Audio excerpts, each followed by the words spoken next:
dengan agenda yang kedua, iaitu pembentangan kertas kerja yang bertajuk Memperkasa Ummatan Wahidah di Malaysia, ataupun kita kata di Nusantara. Satu tanggungjawab kita bersama. Jadi pembentangan ini insya-Allah akan disampaikan oleh yang berbahagia Dr. Abdul Basit bin Abdul Rahman, musyrif ataupun penyelia di Pondok Sungai Durian, Kuala Kerai, Kelantan, dan juga merangkap pensyarah Kolej Islam Antarabangsa Sultan Ismail Petra. Dan majlis dengan segala hormatnya mempersilakan bahagia Ustaz untuk menyampaikan ceramah beliau. Dipersilakan.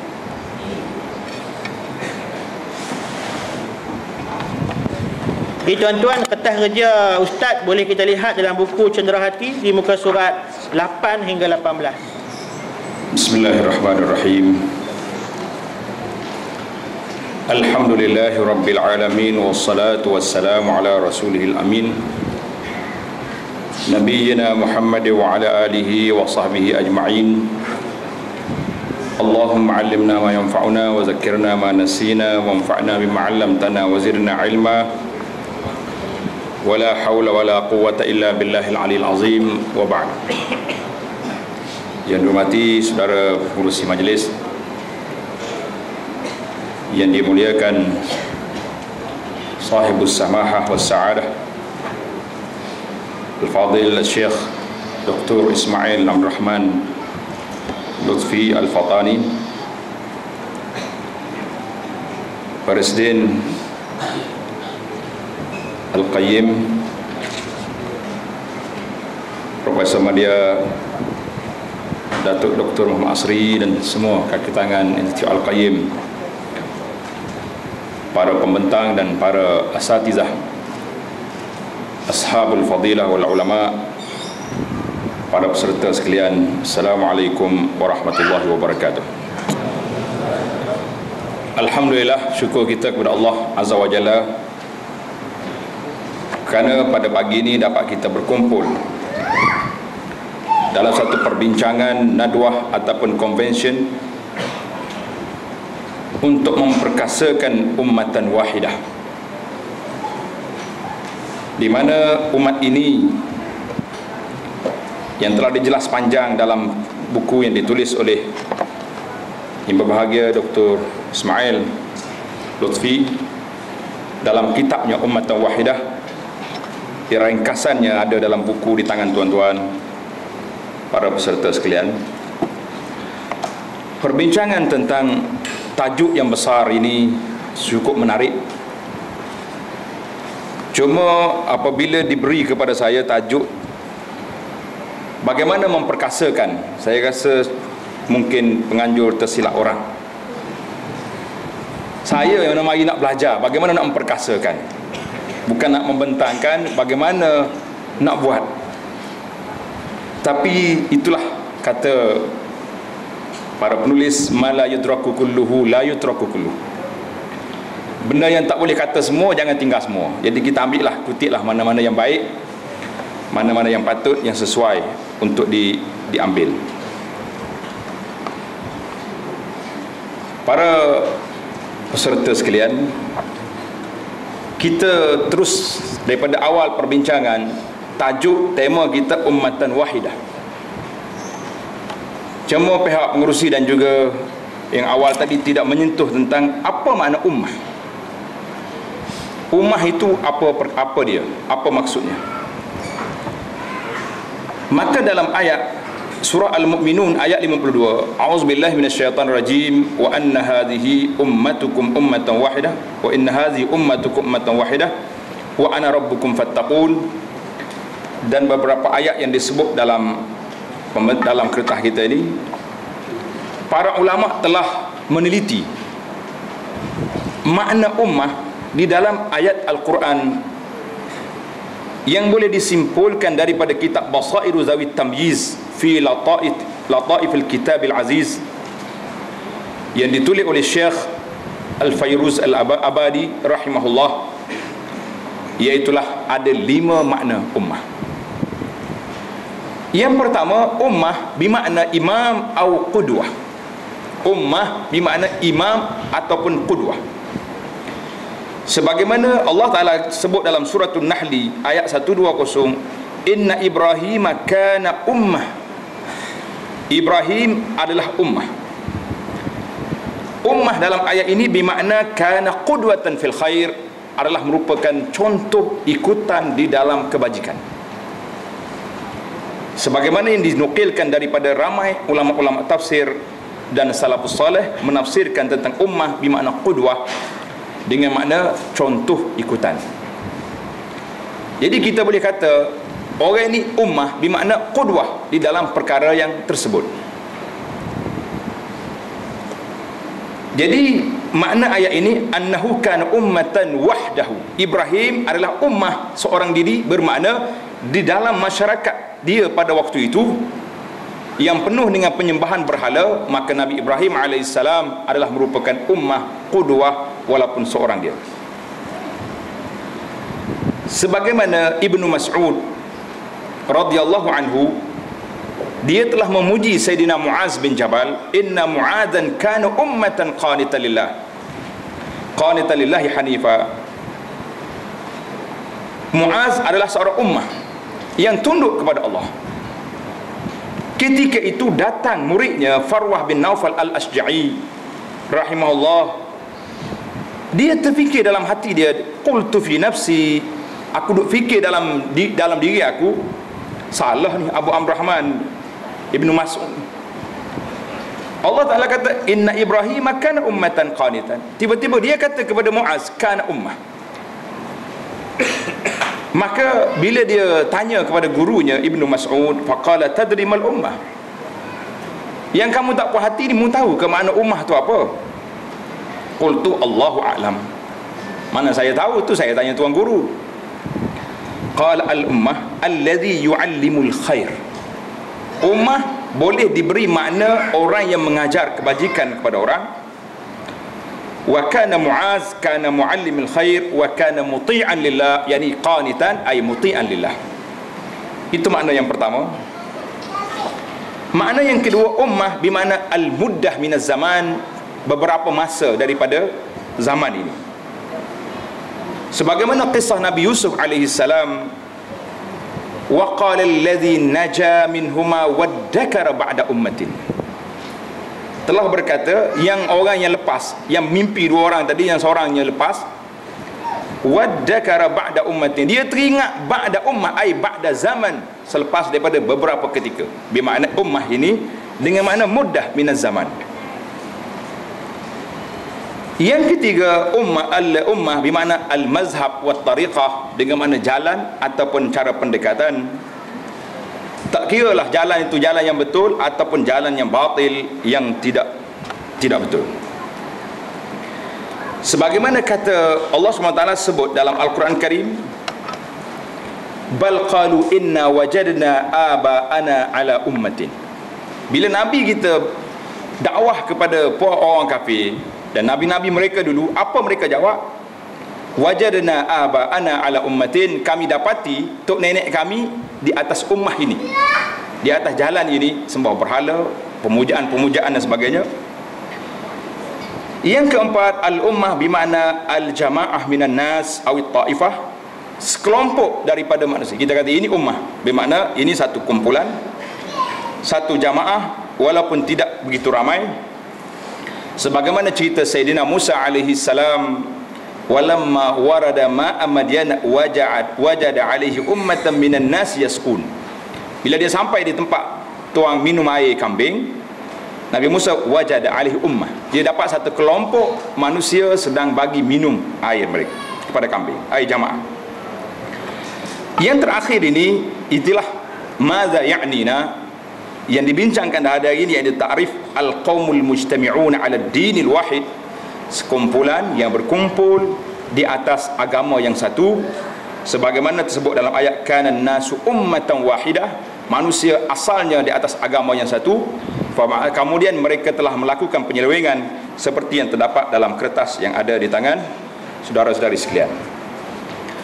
Itu di antara ummah yang kita sebut, dan saya tidak nak mengulangi apa yang disebut oleh Al-Fadil yang berbahagia doktor tadi. Para peserta sekalian, apa yang kita sebut di sini, konsep ummatan wahidah, mengembalikan umat yang satu bermakna satu kelompok yang berpegang dengan agama. Di mana dalam kertas ummatan wahidah ini telah dibawa kepada kita beberapa ciri ummatan wahidah. Ada 14 perkara yang berkait dengan ummatan wahidah. Memadailah dengan kita ambil beberapa perkara di zaman yang disebut dengan nama zaman dakhan. Dakhan ni maknanya zaman jerubu. Pemikiran manusia hari ini jerubu di antara mana yang hak, mana yang batil, mana yang benar, mana yang tak benar, mana yang sunnah, mana yang tidak sunnah, mana yang bid'ah, mana yang mungkar. Terkeliru kita apabila duduk di zaman dakhan, zaman yang banyak berlaku jerubu dalam pemikiran, dalam pemahaman kita terhadap nas-nas. Jadi dalam kertas yang saya catatkan secara ringkas itu, ada dalam bersama dengan para peserta sekalian dalam kertas ni. Kita buka hari ni, lepas habis nanti baru boleh ijazah. Kalau duk main boleh kertas simpan je, macam mana nak bagi ijazah pula tu? Nak bagi sanak tak boleh. Dalam mukaddimah yang saya catatkan, kita ambil ringkaslah bahawa manusia ini sentiasa bertelengkah. Sebagaimana hadis yang panjang Nabi kita sebut, pertelengkahan ini akan berlaku sampai bila-bila. Tetapi Nabi SAW telah beri kepada kita, alaikum bisunnati wa sunnatil khulafa, ila akhir hadis. Untuk merealisasikan atau memperkasakan ummatan wahidah ini, beberapa perkara perlu kita teliti. Yang pertama iaitulah kita melihat kepada kepentingan kesatuan dan jauhi perpecahan. Bagaimana nak merealisasikan perkara ini? Tak lain dan tak bukan. Yang pertama sekali, mesti kita kembali kepada ayat yang disebut innamal mu'minuna ikhwatun di dalam surah Al-Hujurat.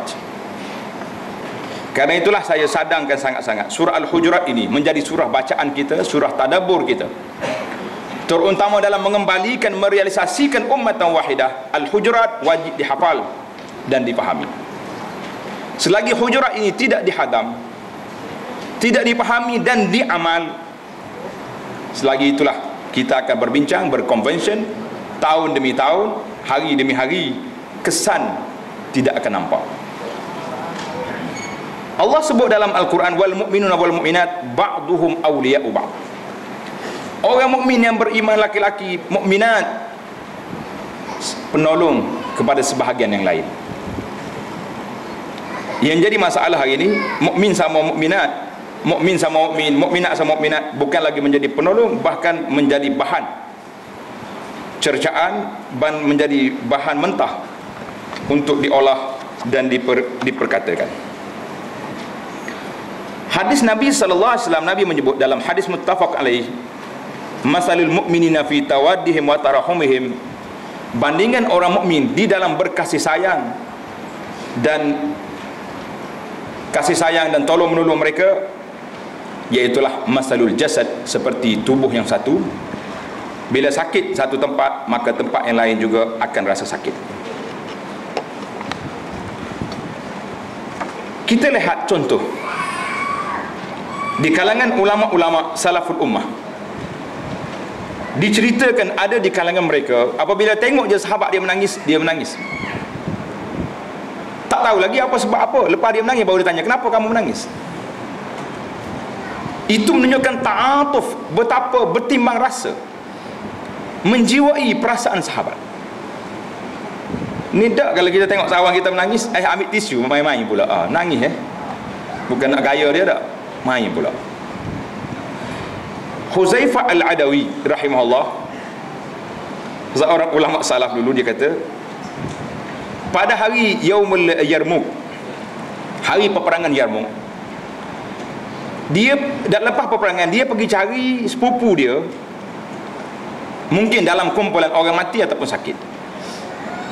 Dia kata di tangan saya ada air, maka dia berjalan cari. Tiba-tiba dia jumpa sepupu dia ramak. Ramak ni mana nyawa ikan dah hampir nak mati. Dia tanya saya, nak tak saya bagi awak air, tuang air? Sepupu dia kata, na'am, nak. Belum lagi air, faiza rajulun, tiba-tiba dia dengar suara orang lain sebelah dia tu sedang mengerang sakit. Apa sepupu dia kata? Jangan hirau, itu orang lain, saya sepupu lah. Dia kata, dia isyaratkan pergi ke orang tu bawa air. Dia pergi, dia kata rupanya orang yang sakit tadi Hisham ibn al-As. Dia kata aku pergi minum air, nak. Tiba-tiba dengar pula orang lain, dia kata pergi pak orang tu. Dia berlari pusing-pusing. Akhir sekali dia balik kepada sepupu dia, mati. Yang kedua meninggal, yang ketiga semuanya syahid. Contoh-contoh yang sedemikian menunjukkan al-ukhuwah fillah, persaudaraan yang ditunjuk, yang kita nak realisasikan dalam kehidupan kita hari ini, iaitu hadis yang dikeluarkan oleh Imam Muslim daripada Abu Hurairah. Allah Subhanahu wa taala berfirman pada hari kiamat, ainal mutahabbuna bi jalali al-yawma uzilluhum fi zilli yawma la zilla illa zill. Di mana orang yang berkasih sayang kerana aku? Pada hari ini aku akan beri mereka di bawah bayangan teduh yang tidak ada bayangan yang lain. Itu contoh tentang kasih sayang. Dan Syekh Al-Islam Ahmad bin Abdul Halim rahimahullah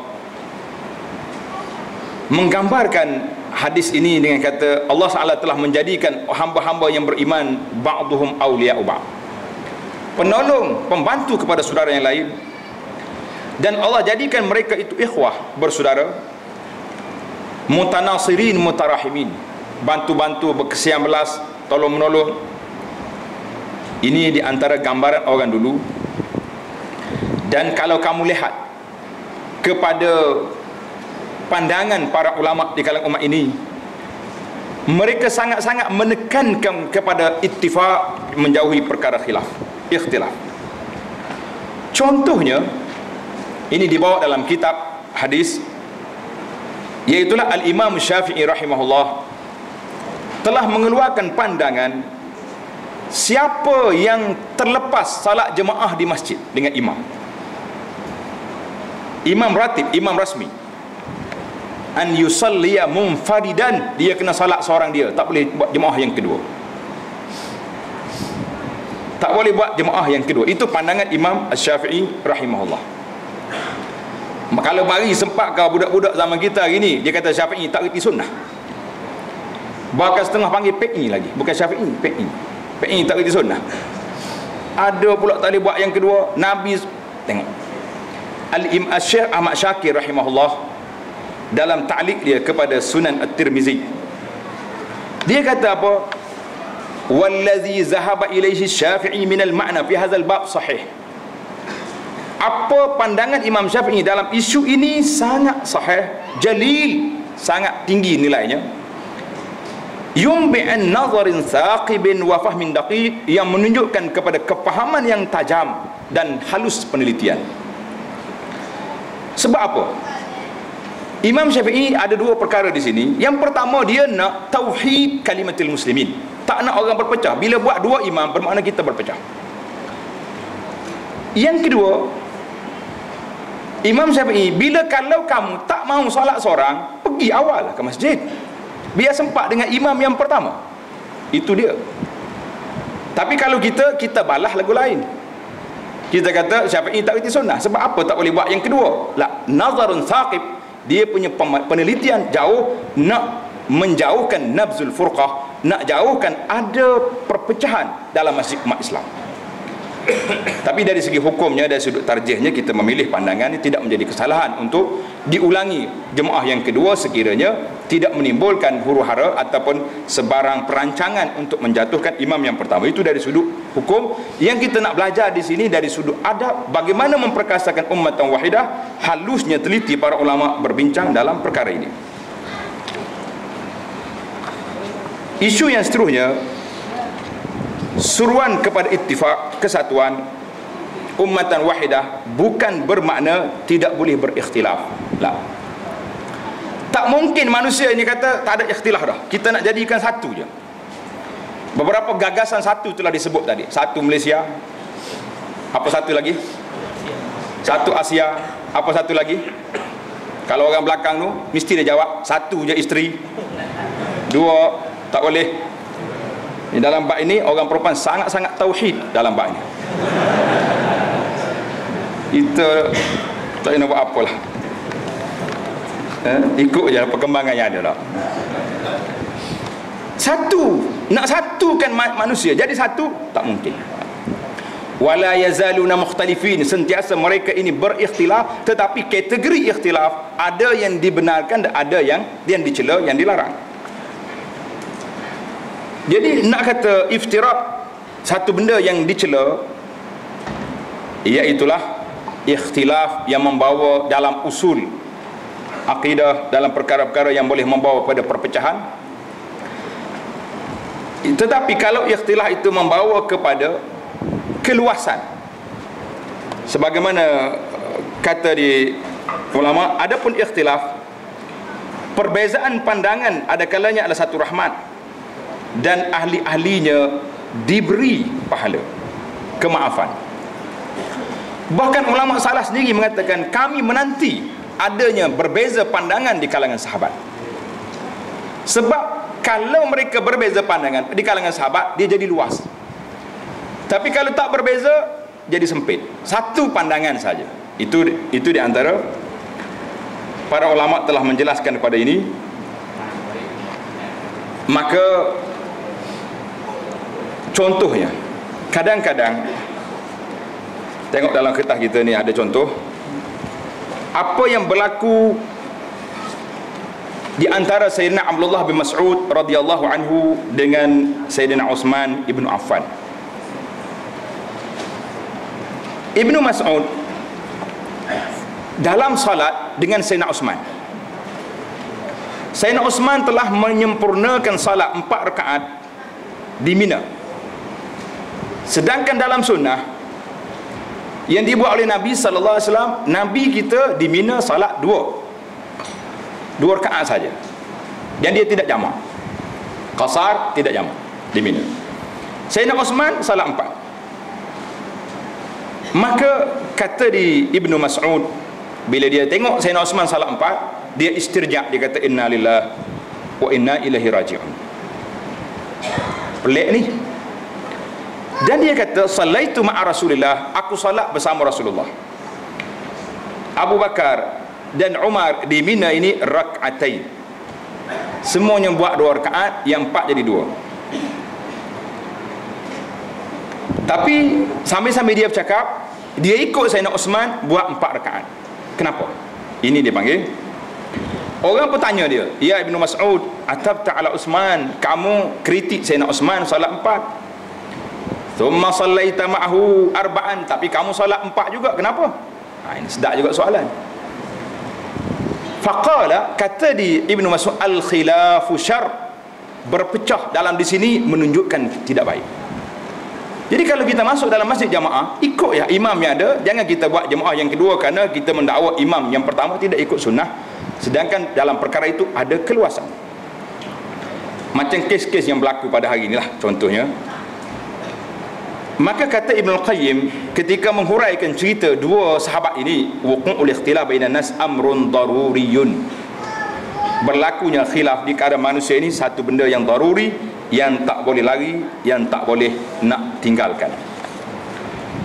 Baik para jemaah sekalian, kita berpindah kepada apakah kaedah yang digariskan oleh para ulama di dalam menangani masalah khilaf dan memperkasakan ummatan wahidah.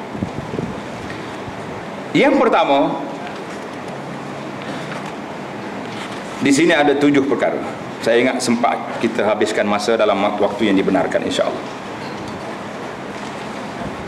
Yang pertama, al-insaf ma'al mukhalif. Ini kaedah, iaitulah insaf bukan makna insaf menyesal, tidak, dengan sad. Sebab tu saya kekalkan tulisan Arab dalam buku ni. Ada Arab tak? Kehilang dah Arab dia.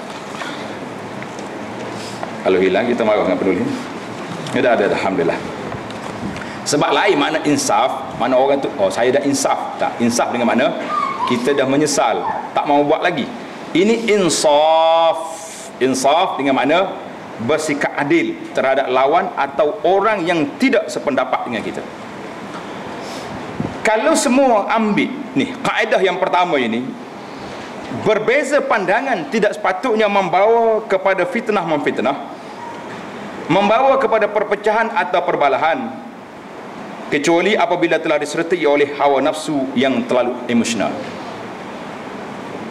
Kita jangan bincanglah dengan kelompok-kelompok yang banyak. Wa kanu syi'a, payah. Kita nak bincang dalam ummatan wahidah, dalam kelompok yang satu saja, dalam at-tariqatul wahidah wal manhajun wahid, iaitulah pendakwah-pendakwah yang meletakkan diri mereka ni sebagai pendakwah sunnah. Adakah dalam kalangan kita bersikap insaf terhadap kawan-kawan sendiri? Atau keinsafan itu hanya slogan yang kita kata, bila orang kita bercakap, kita nak suruh orang insaf kat kita, awak tak adil terhadap saya. Tapi time waktu kita bercakap, adilkah kita kepada orang lain? Ini jadi persoalan. Jadi al-insaf ni satu benda yang besar. Allah SWT sebut yang menjadi bahayanya, wa makhtalafal ladzina utul kitab illa min ba'di ma ja'ahumul ilm baghyan. Kalaulah kita ni lawan juga setelah diberi tahu, diberi hujah, diberi dalil, maka lawan, itu dia panggil baghyan, perlawanan secara ikut hawa nafsu yang tidak baik. Allah larang daripada kita mualat dengan orang kafir. Dengan orang kafir tak boleh kita buat wali. Namun di akhir ayat, wala yajrimannakum syana'anu qaumin ala alla ta'dilu i'dilu huwa aqrabu littaqwa. Janganlah sebab permusuhan kamu dengan mereka menyebabkan kamu tidak jadi adil. Hari ini kadang-kadang permusuhan kita di fitnahnya tidak besar mana.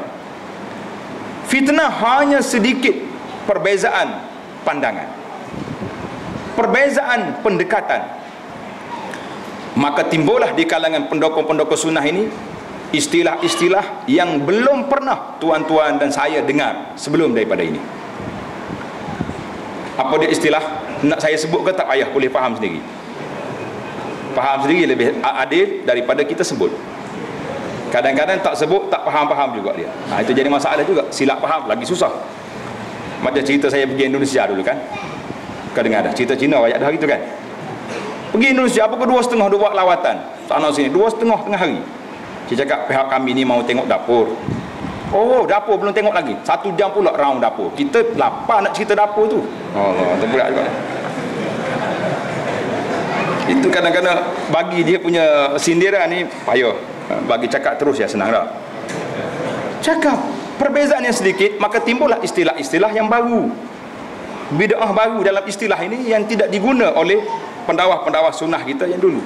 Kalau dulu kita dengar istilah, oh ini tidak sunnah, ini bid'ah, apa lagi yang lama-lama punya istilah. Sekarang ini tuan-tuan boleh dengar istilah baru pula, literalis, apa nama lagi, nasionalis, moderate, liberalis, apa list lagi, apa dia, Oxford list, saya tambah satu lagi, iblis. Banyak istilah yang mengarut yang timbul hari ini dalam suasana makin jurang ummatan wahidah, semakin luas dia punya fajwah. Maka kalau kita bersikap adil, perkara ini insya-Allah tidak akan berlaku. Saya kadang-kadang duk baca dalam Facebook orang muda ni, mari juga nak pecek. Kan aku jawab juga kan ni. Tapi ingat orang tua ni biarlah insaf. Kalau saya jawab juga terjebak sama. Tuan-tuan kata dia apa serupa juga. Tak saya cakap insaf je lah. Tak ada insaf juga abu anak pun kan. Biarlah kita suruh orang lain menulis-nulis. Kalau rasa benci sangat tak mau baca, buat unfriend sajalah. Buat dalam Facebook, buat merasa serabut je. Menyakit kepala apa pagi. Itu masalah insaf. Tengok dalam muka surat 14 saya buat contoh. Di fakrah yang kedua belum akhir. Demikianlah jika seorang alim, pendakwah atau pemimpin yang tidak melaksanakan hukum-hukum syariat kerana keuzuran atau kelemahan. Kita ramai pendakwah-pendakwah yang manhaj jelas, dari sudut akidah jelas, dari sudut pemahaman terhadap hadis jelas. Kadang-kadang mereka nak laksanakan, sukar untuk dapat. Keras sangat, lari orang.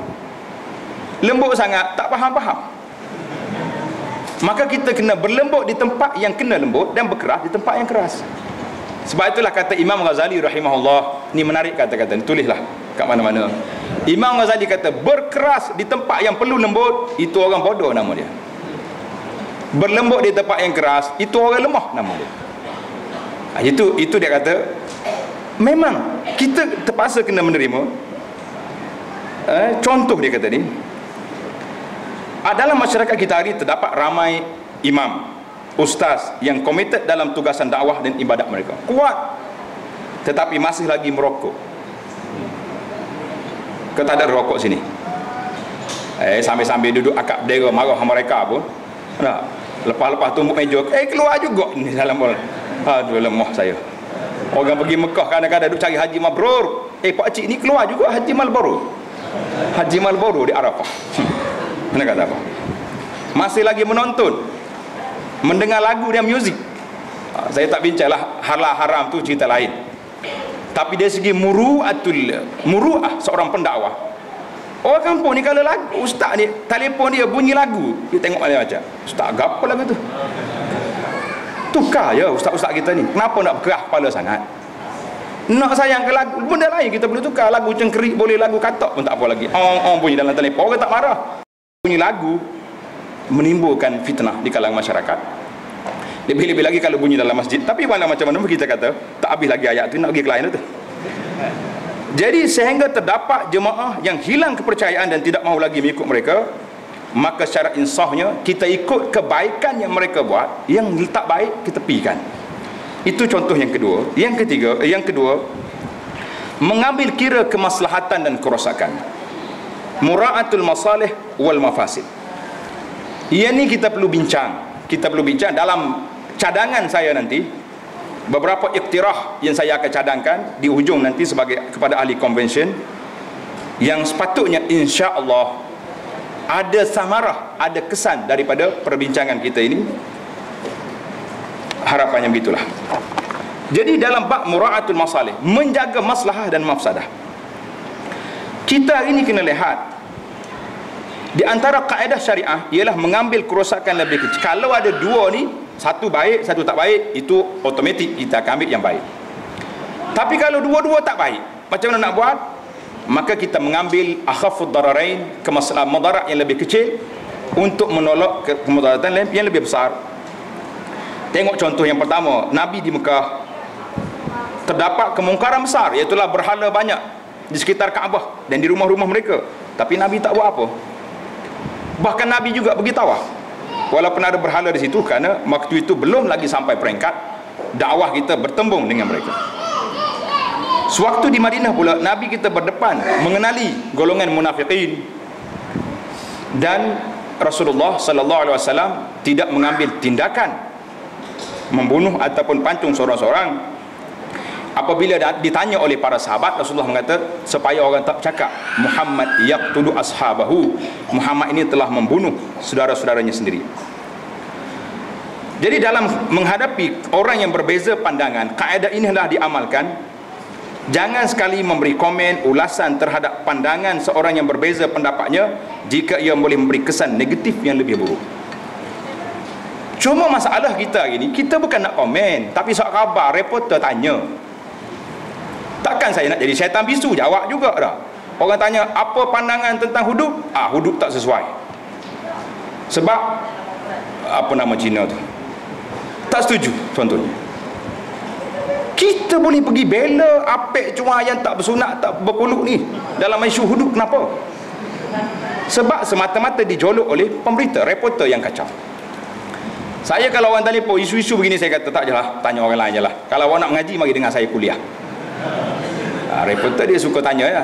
Kadang-kadang memang dia bagi isu kita jawab tu memang perangkap lah, perangkap samar. Jadi kita tengok maslahah. Tak apalah, tak glamour pun. Kau macam mana? Glamour masuk khabar hari-hari ni. Lepas sinar harian dah Star masuk, lepas TV1, TV3 masuk. Jadi saya kena jawab. Lah, bukan itu cara. Kadang-kadang jawapan kita yang spontan, yang sepatah telah diolah, telah diputar belik, telah banyak perkara-perkara yang boleh kita buat yang menyebabkan maslahah, kerosakan lebih besar daripada maslahah yang kita nak menyatakan kepada orang. Saya buat contoh dengan izin di sini di muka surat 15. Contohnya seperti apa yang berlaku di Palestin. Dalam kerja-kerja dakwah dan jihad di sana, pastilah ulama mereka lebih arif tentang maslahahnya. Begitu juga dengan keadaan kita di sini, situasi semasa dan tempat mesti dikenal pasti dan diambil kira. Kalau kita yang tak pernah pergi ke Palestin, tiba-tiba kita bercakap tentang mereka, bagi saya lah satu ketidakadilan terhadap masyarakat Palestin yang hari-hari berdepan dengan Yahudi dan sebagainya. Sari dua ni isu Syria. Syria, sebelum kita memahami isu Syria secara bebas, kita duk dengar cerita Syria ni pemberontak, macam-macam gelaran yang telah dilabelkan dalam TV, dalam khabar. Tapi bila ulama-ulama Syam datang menceritakan kepada kita apa keadaan sebenar yang berlaku, mereka siapa, yang membunuh mereka siapa, biar kita kenal. Yang dibunuh Ahlus Sunnah, yang pembunuh siapa, golongan-golongan Nusairiyah, yang apa akidah, apa peranan mereka. Tiba-tiba kita boleh memberi sokongan dan mengatakan orang yang dibunuh itu mazlum. Berapa ramai darah para syuhada, berapa ramai darah umat Islam yang telah kutumpah di bumi Syria. Apakah kita nak jawab di hadapan Allah apabila statement kita, kenyataan kita yang salah terhadap mereka? Yang seterusnya, ma'rifatu lughatil qaum, lughatil mutakallim, memahami dan mengetahui bahasa orang yang bercakap dan hakikat sebenar pandangan. Ini pun termasuk dalam perkara yang sukar untuk kita laksanakan mediasi ummatan wahidah. Apabila kita hanya menerima komen di atas bahasa yang diguna oleh orang lain. Sekali lagi matahari bersama kita. Matahari ubah. Tahun depan ni kena buat kain tudur ratan. Ummatan wahidah juga ni. Macam mana? Siapa nak bagi kain lasir ni? Bagi terus ya hari ni. Tak payah tunggu tahun depan. Bagi kat presiden. Berapa ratus? 500? Bagi terus. Kita tudung terus hari ni. Baik. Lughatul mutakallim, kadang-kadang kita tidak faham bahasa orang yang bercakap. Tak faham bahasa yang menyebabkan kita pergi komen di atas bahasa yang kita tak faham apa orang kata. Maka menimbul fitnah yang sangat besar. Saya tengok banyak sekali kata-kata bahasa. Contohnya bila kita baca, dengar lagu, dengar syair. Kita dengar lagu tapi kita buat juga. Contoh, la ubali hina aqtulu musliman. Tengok ayat. Kan penyair kata, aku tak tahu, aku tak peduli. Hina aqtulu musliman. Alif, qa, ta, lam. Itu je rumah dia. Aqtulu. Makna dia, aku tak peduli kalau aku bunuh orang Islam. Betul ke bahasa tu? Dia kena baca hina uqtalu musliman. Ketika aku dibunuh dalam keadaan aku orang Islam. Berapa jarak? Jarak dia punya bahasa, pemahaman, berapa jarak? Lebih pada 100 km. Yang ni kata aku bunuh orang Islam, haram. Yang dia naknya uqtalu, aku dibunuh. Itu banyak contoh. Jadi kadang-kadang bahasa kita, Imam Ahmad kata apa? Mazilna nal'an ahlal ra'i. Kami berterusan melaknat orang-orang yang guna kias banyak. Wa yal'anunana, mereka juga laknat kita sebab guna hadis banyak. Hatta ja'a Syafi'i fa kharaja bainana. Bila Syafi'i datang bawa ilmu usul al-fiqh, memperjelaskan makna hadis demikian, kias ambil daripada sini, ketika itu kata Imam Ahmad barulah harmoni. Jadi kalau pengguna pendekatan usul al-fiqh yang betul, tidak akan timbul isu salah faham hadis, zahiriyatul judud, literalis, apa benda list lagi ni, tidak akan timbul kalau kita dapat memahami suasana sedemikian. Yang keempat,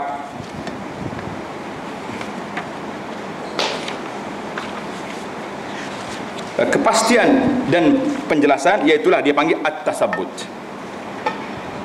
Bila datang apa-apa benda, berita ke, maklumat ke, apa cerita, tasabbut dulu sebelum jatuh hukum. Terutama sekali kalau orang tu masih hidup, maka menjadi kewajipan kepada kita telefon, pergi jumpa, tanya apa makna sebenar cakapan ini, ataupun ini ditulis dalam khabar ni betul tak betul.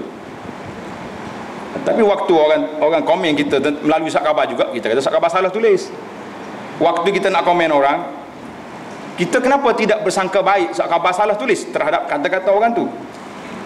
Dalam hadis Abi Daud, Nabi kata apa? Bi'sa matiyatur rajul za'amun. Sejahat-jahat tunggangan pendekatan yang diguna oleh seorang itu apabila mereka menggunakan perkataan za'amun, sangkaan, saya rasa, saya kira, saya faham, saya dipahamkan. Ini bahasa khabar belaka ni. Bahasa khabar ni dia panggil bahasa tak boleh saman. Itu bahasa khabar. Yang tak ada dalam kertas ni tuan-tuan kena tanda. Tambah sikit lagi. Ada 3 perkara lagi, iaitulah yang pertama, at-takhallus min sulqatil atba'.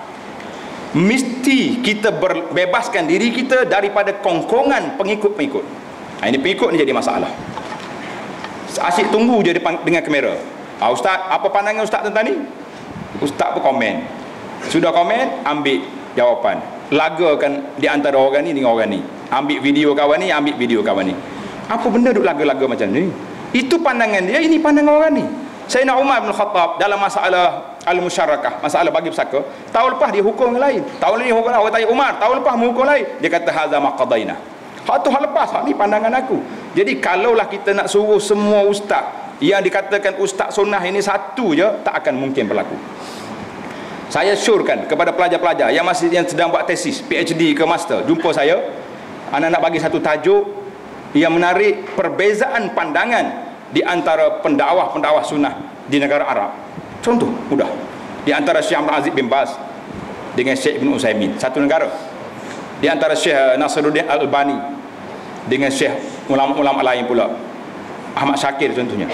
Kalau buat perbandingan ini bukan untuk menjatuhkan, tapi untuk menyedarkan bahawa tak mungkin ulama-ulama yang kita tabalkan sebagai tokoh sunnah, kita tabalkan, orang lain tak terima pun. Nah, itu pun ada perbezaan yang sangat ketara, sangat jelas, dan tidak ada dalam jiwa mereka nampak perasaan-perasaan yang berat. Saya tengok Syekh Abdul Aziz rahimahullah, dia ni mengetuai majlis Majma' Al-Fiqh Al-Islami di Rabitah, yang dianggotai oleh Syekh Dr. Yusuf Qaradawi. Walaupun nama ini cemar bagi setengah orang, tak pernah bebas kata jangan masuk pakcik ni. Apa punya orang lah, boleh duduk sekali, boleh cakap sekali. Cuma ada pandangan-pandangan yang berbeza, dia tegur secara baik, bukan menjadi agenda sepanjang hidup dia mengeluarkan video dan mengeluarkan risalah, wacana sana sini nak menjatuhkan orang tua lah. Ini satu benda yang takhallus min sulat, membebaskan diri kita sebagai pendakwah daripada kekangan pengikut-pengikut kita. Yang keenam, luzum adab syarak, iaitulah sentiasa beradab dengan adab syarak. Yang pertama, adab yang kita kena fokuskan di sini, ihsan bizzan, baikkanlah sangkaan kita terhadap sahabat-sahabat kita. Kalau dia tersalah, contohnya kita kata dia silap sedikit masalah, boleh diperbetulkan. Hadis ini ada jalur lain yang boleh menguat, contohnya kita boleh buat apa saja. Yang kedua, al-khudu' lil haq, kita tunduk pada kebenaran, tidak tunduk kepada tekanan. Yang ketiga, as-sitru 'alal mukhti, menutup kesalahan orang-orang yang bersalah. Yang ketujuh, al-bahsu fi wasailit tajawuz al-iftiraq, mencari jalan bagaimana nak menghilangkan perpecahan yang berlaku. Jadi di akhir ucapan saya ni, alhamdulillah saya tengok hari ni hebat-hebat belaka pembentang. Bila cukup tanya dia berhenti. Saya tengok dalam jadual yang diberi pada saya hanya pukul 12.30 hari. Saya tak lebih daripada itu, insya-Allah. Ini di antara adab sunnah, iaitulah tepat janji ditepati. Yang pertama, cadangan yang pertama yang saya nak cadangkan, dan pihak peserta boleh besarkan isu ni, ijadu marja'iyah. Kita cuba tubuh lantik panel pendakwah-pendakwah ini sebagai tempat rujukan dalam semua aliran. Aliran yang satulah yang disebut sebagai pendakwah sunnah. Satu aliran ini yang duduk di bawah satu gagasan sunnah. Siapakah orang yang kita boleh lantik sebagai marja', tempat rujuk? Berlaku khilaf, jangan rujuk usul khabar, jangan pergi ke sana sini, kita rujuk pada masyayikhuna, syekh-syekh kita yang besar-besar. Sebab kita duk baca hadis Ruwaibiti, bila bercakap orang bawah, orang atas tak bercakap.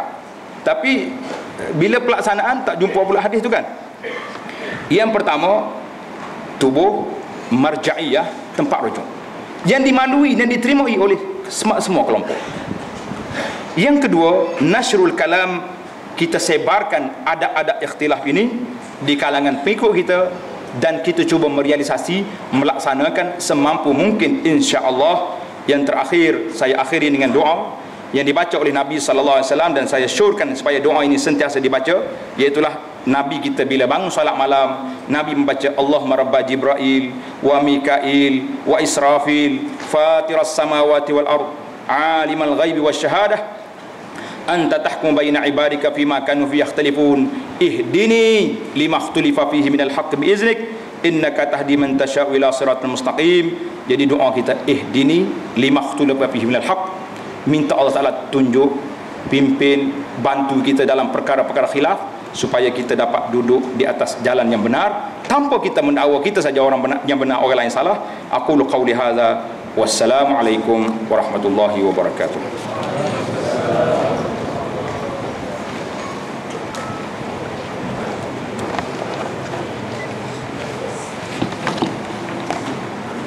Majlis melakukan ucapan terima kasih kepada Baginda Ustaz Abdul Basit bin Abdul Rahman di atas pembentangan yang disampaikan kepada kita sebentar tadi berkaitan dengan memperkasakan umat wahidah, tanggungjawab kita bersama. Tuan-tuan, saya secara peribadi bersetuju dengan semua apa yang Ustaz cakap, kecuali satu je khilaf yang Ustaz beritahu mula-mula tadi, pihak IQ tersilap panggil. Yang tu tak setuju. Tuan-tuan setuju tak? Jadi insya-Allah untuk meraihkan bahagia Ustaz, memang menepati waktu tu sunnah, memuliakan tetamu pun sunnah. Jadi kita bagi peluang kepada tuan-tuan muslimin muslimat untuk mengajukan persoalan berkaitan dengan tajuk perbincangan kita kepada yang bagi Ustaz. Tak apa, saya ada kuasa. Silakan tuan-tuan, mikrofon disediakan di bahagian muslimah dan juga di bahagian tengah ni. Kalau segan malu boleh SMS dekat saya ataupun hantar surat. Nombor saya 01946464640.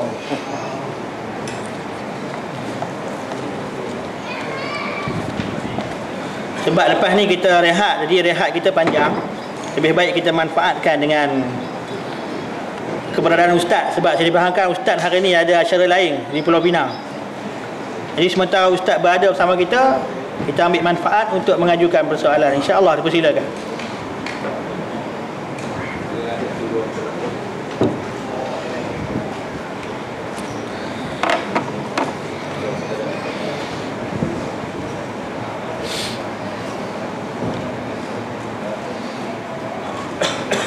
Nak tanya soalan yang semalam pun boleh.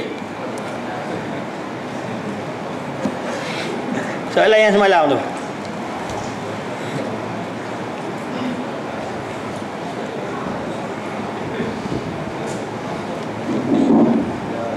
Assalamualaikum warahmatullahi wabarakatuh. Terima kasih banyak kepada Ustaz atas kenalan pencerahan. Nama saya Ahmad Faizal Radi. Soalan saya, minta Ustaz komen berkenaan dengan fenomena label-label yang berlaku, mengapa ia berlaku, dan apakah kesan daripada natijah yang hendak dihasilkan atau dimakmurkan oleh pelakunya, dan apakah sebenarnya implikasi terhadap kita sebagai orang awam. Jazakumullah khair. Baik, terima kasih kepada yang bertanya. Jadi saya persilakan Ustaz untuk menjawab. Bismillah, alhamdulillah, wassalatu wassalamu ala rasulillah wa ba'd. Terima kasih saudara Ustaz Faizal.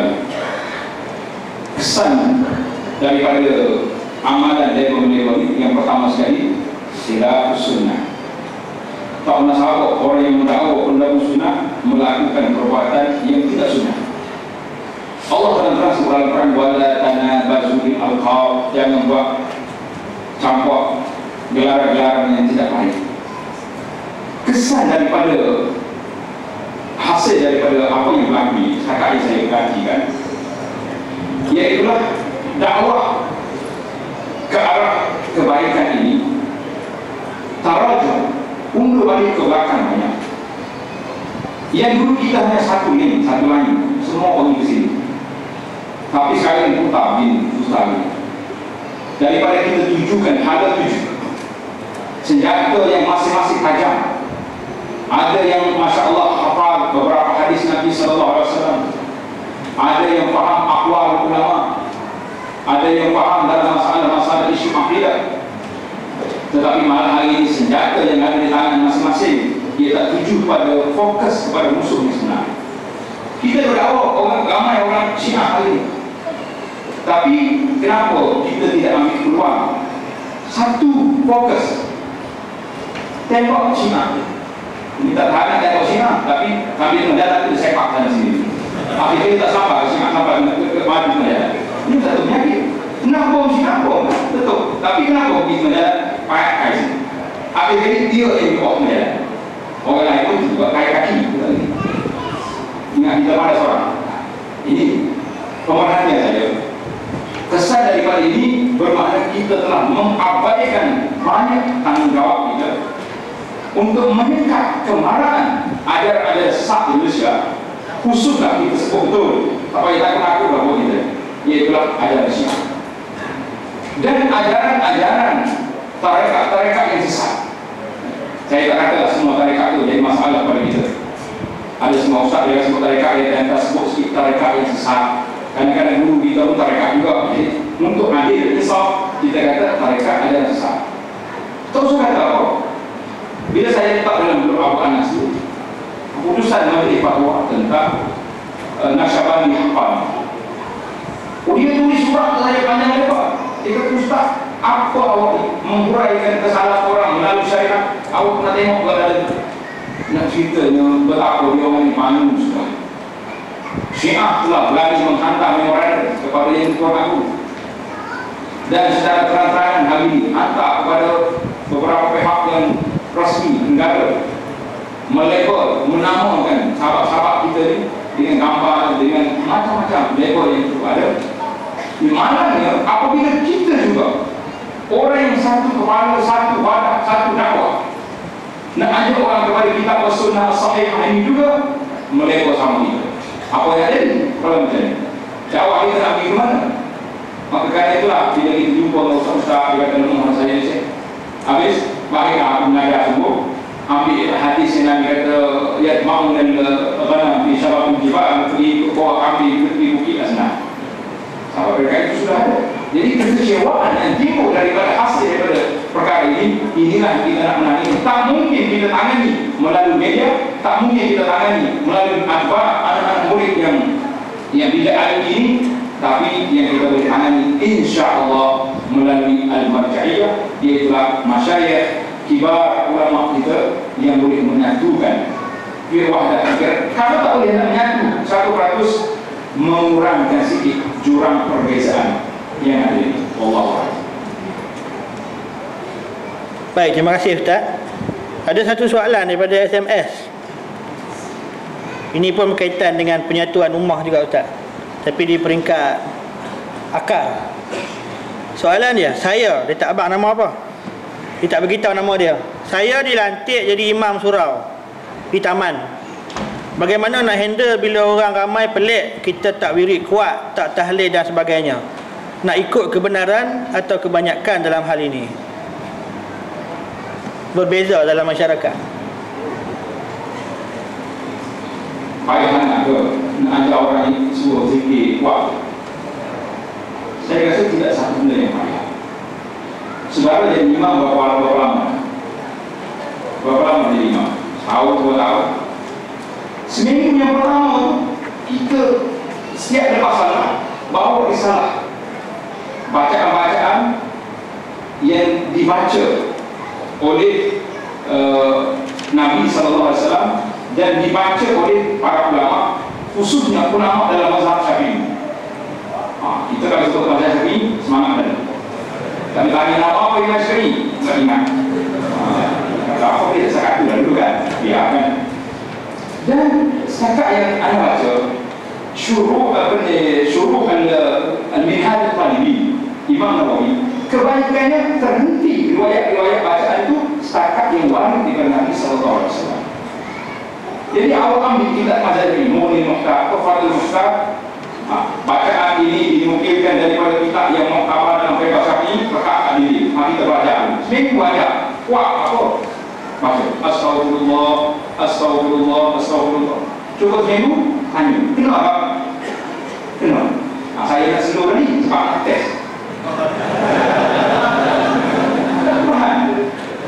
Ini tak hanya satu masjid baru buat. Hari pertama imam terus lepas dia salam, dia pusing 180 derajat daripada depan, dia pusing ke belakang.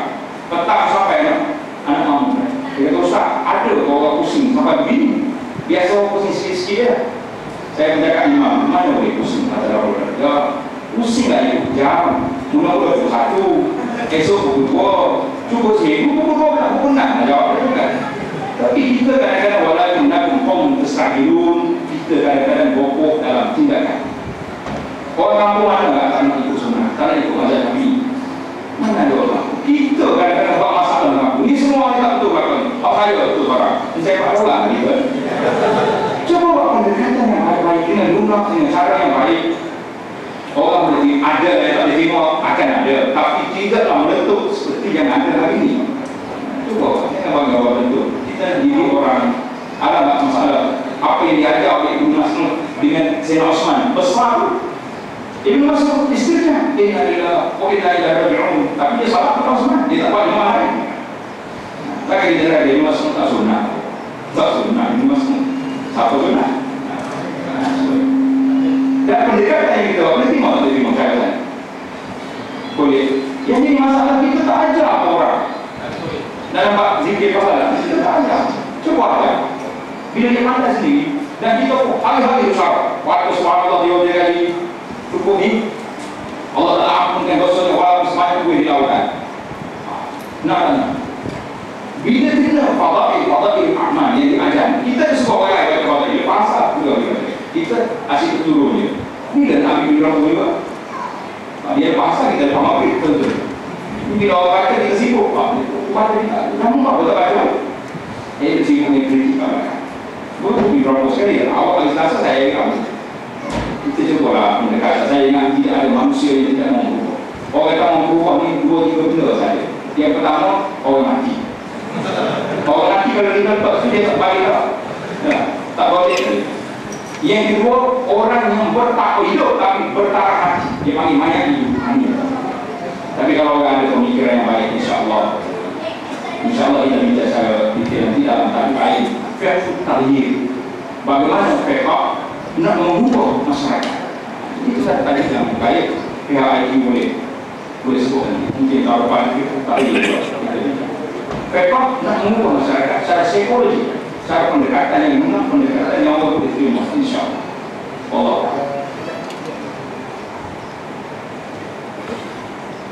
Baik, terima kasih Ustaz. Ada lagi 2 soalan. Sebab masa kita rehat sampai 2.30, jadi ada lebih kurang 2 jam lebih. Jadi dah ada peluang kita tanyalah Ustaz. Lalu pagi-pagi lepas subuh tak sempat, ni dah tengah hari dah, tanyalah Ustaz. Baik, soalan yang seterusnya, surat. Ustaz, bagaimana jika kita sebagai seorang guru agama, pendidik di sekolah, dalam silibus sukatan tu ada perkara bid'ah, apa yang perlu kita lakukan? Ni lebih kurang saya jugalah soalan serupa tu lah. Yang kedua satu lagi Ustaz, kita gabungkan. Boleh ataupun tidak kita hadiri majlis bid'ah seperti kenduri arwah untuk mengelakkan perpecahan dan supaya dakwah kita diterima? Bila sebut tadi contoh dalam sukatan dia mampu apa pun. Kita dah belajar satu kaedah tadi, 7 kaedah sebut al-hukmu ala syai'in far'un an tasawwur. Nak jadi hukum satu benda hasil daripada tasawwur, gambaran yang jelas. Kalau tak jelas gambaran, memang hukum. Jadi saya tak jelas bila mampu apa benda. Boleh jadi kita kata bid'ah yang tak, bukan bid'ah. Banyak ni, kadang-kadang orang jemaah kita jadi over sangat. Bila kita cek balik, benda itu boleh disebut oleh para ulama. Ketika kita jadi masalah, ulama-ulama sunnah mengatakan benda ini termasuk dalam perkara khilaf yang luas. Cerita kenduri tadi, nak pergi dalam di, saya dengar ceramah Ustaz Dr. Asri. Mula-mula makcik dia panggil buat tunjuk dia pergi. Dia pergi. Tak saya tanya dia. Kalau orang asli dia awak tak pergi. Tak akan kita bisa pada syekh dia. Lepas pada tu menteri lain pula dia kata bawa saya ceramah cerita yang senang. Rupanya dia tak sempat lagi nak cerita pada makcik dia tu bagaimana yang sunnah dalam lurus saja. Tiba-tiba mati makcik ni. Dia pergilah dulu. Orang dah mati ke? Takkan ada ceramah kita tu. Sesak dulu majlis. Lepas tu kita buat satu majlis penjelasan apa yang patut dibuat bila ada kematian. Sekarang ni kita duduk malah sana. Ahli bila waktu bila ni bila. Mana buku, mana panduan mengurus jenazah mengikut sunnah? Ada buku tak? Kan ada buku. Buku kan itu. Kita hari ini kita buat usah-usah kita asal tidak malah kita ni berbincang perkara sunnah bila berlaku kematian apa yang kita lakukan? Bermula daripada tutup mata orang mati, tutup penyudung dia, bila orang datang suruh apa, kita buat ini format dia. Lepas itu kita ajar, yang lain-lain itu tak boleh buat. Kali ini kita tak ajar pun, dia orang pandai sendiri. Dia orang pandai sendiri dan dia tahu sunnah ba'dhum min ba'd. Pesaka daripada orang dulu, inna wajadna aba'ana ala ummati.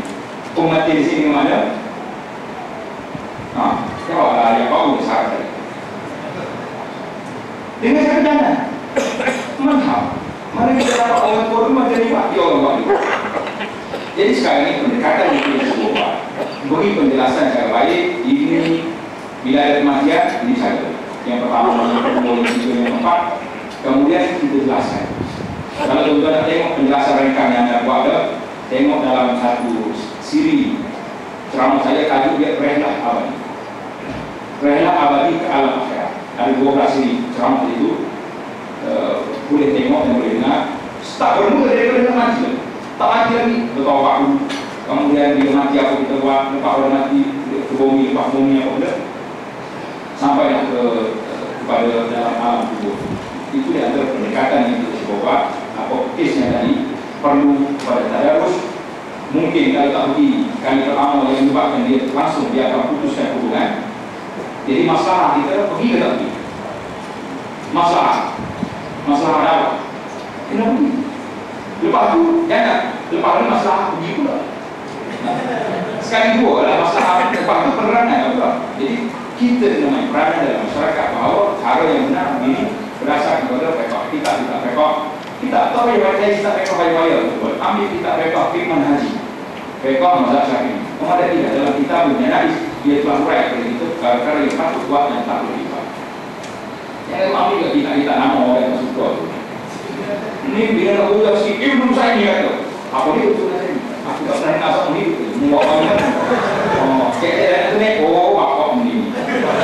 Dan terus, tak pun nak terima. Aku tak terima. Cari nama-nama yang dia terima, orang yang boleh dipakai. Kata per kata kita cara penjelasan dan dakwah kita insya-Allah mampu. Ya. Ada. Tak ada lagi? Tak, Ustaz jawab habis. Baik, majlis mengucapkan terima kasih. Nabi, burung. Dah ke? Satu cerita. Ada cerita. Satu cerita. Saya pergi ke sebuah negeri. Tak jauh lah ke tempat itu. Tiba-tiba tengok ada bahan-bahan kedatangan Abu Anas ke tempat tersebut dibantah. Oh, hebat. Saya tak kata pergi tempat zikir malam dalam gelap tak? Sunnah punya tempat. Dia bantah sebelum saya sampai. Apakah dia kalau dia ada bukti yang tak betul yang dibuat oleh pendakwah ini, buktikan dulu. Tapi kalau setakat orang kata, kalau setakat saya dengar orang cakap tanpa dibuktikan lagi, ini satu tindakan yang memang tak sunnah. Dia panggil fail sunnah. Fail sunnah. Dakwah dia sunnah, tapi sunnah yang sebenar itu di mana? sunnah ini. Wa innaka la'ala khuluqin azim. Allah Taala gambarkan sunnah yang dibawa oleh Nabi sallallahu alaihi wasallam ini khuluq diberi akhlak. Tapi kalau contoh gambar orang sebut macam-macam kepada orang yang kita belum kenal, belum pernah jumpa, belum pernah kenal dia selama. Saya kata tuan dulu saya ceramah. Saya kata apa tuan-tuan malam ni saya bawa orang ini yang dia dekat sini. Ujian juga kita. Nah, kalau di kepala yang orang kata tak ada masalah. Nah, ni kita pak kawan-kawan kita tiba-tiba dia buat ini. Kita kata apa saya bawa tahu orang. Aku main ngajak Injil, mari ngajak kita Daniel, kita apa? Kita apa-apa. Kita bawa Quran, kita bawa hadis. Pendekatan yang berbeza itulah nama dia ikhtilaf dalam masalah. Kalau kita tak boleh ikhtilaf, itu seorang lah orang fitnah. Dengan bini boleh ikhtilaf. Bini makan nasi goreng, kita nak makan mie goreng tak? Tak sama. Dengan anak sendiri ada ikhtilaf. Patut anak isteri semua mengatakan turun kereta, order satu menu je. Dah, orang bawa saya ni orang. Kenapa ikhtilaf? Tapi menangani masalah ini nak memperkasakan umat wahidah tidak akan terlaksana kalau akhlak tidak ditanamkan, akhlak tidak disebut. Kan itulah para jemaah, para serta sekalian, kita tahu hadis Qur'an perlu dibaca dan diteliti. Tapi bukan bermakna bila kita betul, itu hanya orang betul. Nabi kata Qur'an, waktu pada bapak kami orang sedikit, dia betul lah kami. Bukan sedikit betul, sedikit tak betul, faham? Jadi kesimpulan saya nak ke dalam menangani isu sahabat-sahabat kita sendiri, dalam kelompok dakwah yang kita namakan dakwah sunnah ini, letaklah di hadapan sekali akhlak sebelum daripada kita nak menjatuhkan hukuman, nak mencerca, nak mengkritik, nak apa-apa. Tak ada benda, tidak ada. Yang saya selalu dengar bila saya berbual kawan-kawan, orang lain cakap, Ustaz Rashid tadi sebut saya dengan Ustaz Asri dalam masalah ada khilaf. Tapi dia tak lupa yang tahu. Dia tak cintai saya. Contoh dia selalu dia buat contoh. Oh, saya ketemu orang khilaf juga. Ingat saya tak khilaf. Rupanya kita kena tahu kadang-kadang dalam masalah-masalah fardiyah sahabat kita tak angat atau bawa dia tak langsung tak. Dia masalah kita orang semayang, kenapa dia tak sibuknya dia? Orang tak salah, kenapa tak pergi gempur dia orang. Kajian dibuat di sekolah-sekolah lagi 80% orang tak salah. Kenapa kita tidak hadirkan senjata yang ada di belakang kita, kekuatan yang kita ada, tenaga yang kita ada untuk menyelamatkan umat daripada tak salah, daripada musyrikin yang betul-betul syirik kepada Allah SWT. Kita tak salah. Golongan-golongan yang terpesong kita tak salah. Tapi kita tahu sahabat-sahabat kita ni akidah yang betul. Tapi kita melatih diri kita sendiri sebagai puspakum sunnah. Kenapa? Nah, dia masuk, ambil nama Ustaz ni masuk, dalam keluar. Oh, tak boleh pakai. Manhaj. Berapa kali saya tengok dalam email. Manhaj tak betul. Macam-macam. Siapa latih menjadi Huzaifah di zaman Madinah? Allah Ta'ala beri Huzaifah bin Yaman, dia tahu orang-orang ini. Tiba-tiba kita nak pegang jawatan Huzaifah di akhir zaman. Subhanallah.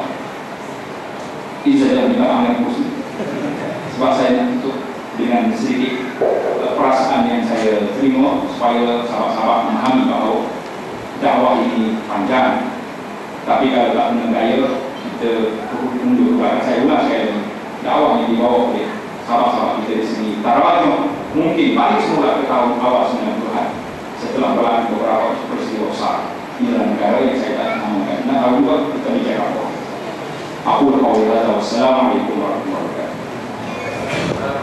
Waalaikumsalam warahmatullahi wabarakatuh. Baik Ustaz, sebenarnya ada lagi 4-5 soalan lagi. Jadi saya pun nak minta maaf kepada yang bertanya. InsyaAllah kita simpan soalan ni sebab kita ada masih banyak lagi ustaz-ustaz lain. Dan kalau ada peluang kita boleh bincang dengan ustaz di luar nanti.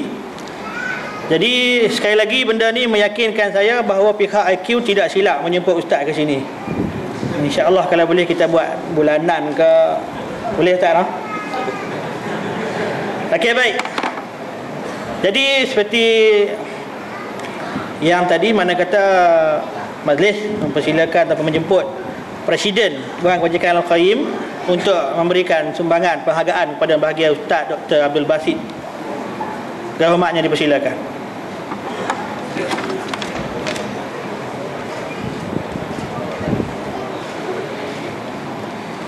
Terima kasih Ustaz dan Doktor.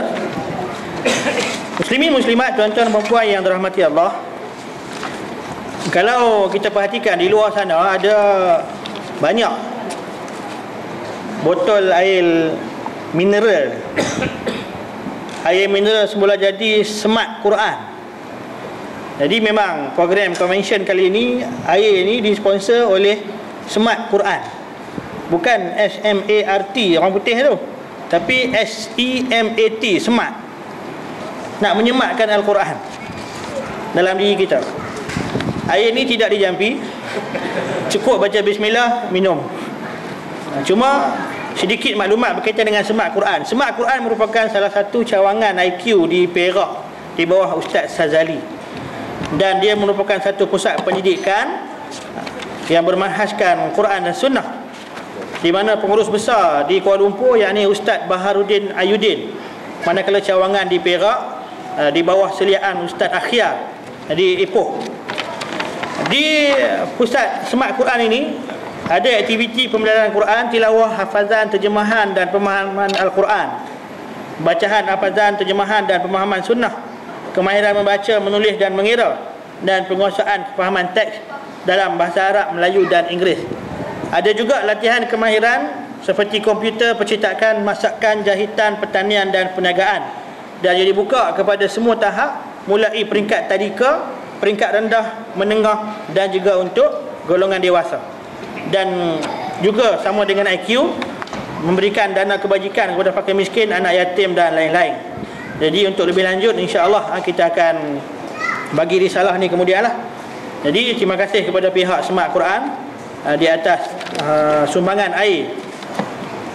Baik, yang kedua, di luar sana terdapat pameran berkaitan dengan dakwah yang bagi Ustaz Abdul Wahab, tokoh dai tempatan kita, berkaitan dengan dakwah beliau di utara Thailand, di Chiang Rai dan lain-lain, kita boleh lihat. Dan juga kepada tuan-tuan, sekali lagi saya mohon jika ada sebarang sumbangan untuk kita masukkan ke dalam tabung untuk bantuan kepada ikhwah kita di Gaza, Palestin. Jadi saya rasa sekadar itu saja maklumat. Agenda kita selepas ini bermula sekarang hinggalah jam 2.30 adalah waktu untuk kita berehat dan menikmati hidangan makan tengah hari, kemudian salat Zuhur. InsyaAllah program kita yang seterusnya akan bermula pada jam 2.30 petang. Ini ceramah daripada Brother Kamaruddin Abdullah.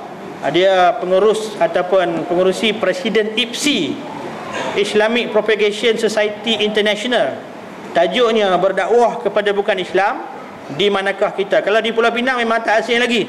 Tuan-tuan daripada luar, ambillah kesempatan untuk berkongsi ilmu dengan Brother Kamaruddin, insya-Allah. Jadi sekali lagi terima kasih kepada bahagia doktor. Tuan-tuan muslimin muslimat, dipersilakan untuk menikmati hidangan makan tengah hari.